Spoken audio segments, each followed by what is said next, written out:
Drug crisis. The president also said he watched a 60 Minutes report last night about claims that drug distribution companies are helping to fuel the opioid crisis, which has been especially deadly in the state of Pennsylvania. Health reporter Stephanie Stahl is here with family reaction and more on a Pennsylvania politician that was featured in that report. That's exactly right, Nicole. The Pennsylvania congressman sponsored legislation that a high-ranking DEA investigator says made addictive painkillers more available. And many families who have lost loved ones to addiction are reeling after watching that report.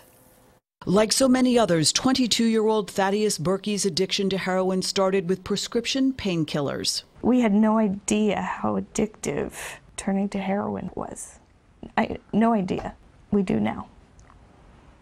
We do now. His parents, Todd and Dory, who live in central Pennsylvania, will grieve the loss of their son forever. He died of an overdose last year. There is no training, no preparing for losing a son. Now they're outraged after watching the 60 Minutes report about the drug distribution industry, which many claim fuels the opioid crisis, and a new law that allows it.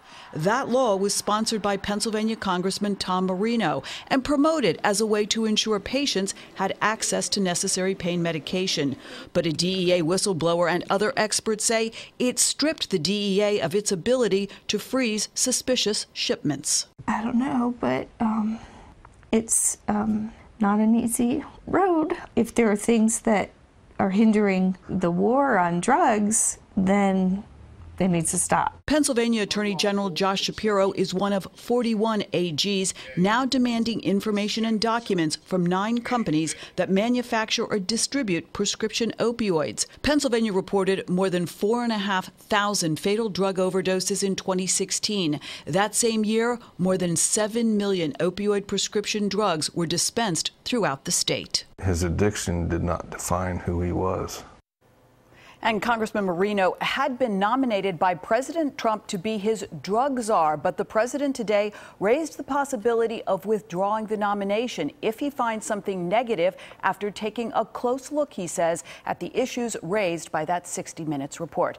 I think we're going to be hearing a lot more about this situation. No doubt. Stephanie, thank you.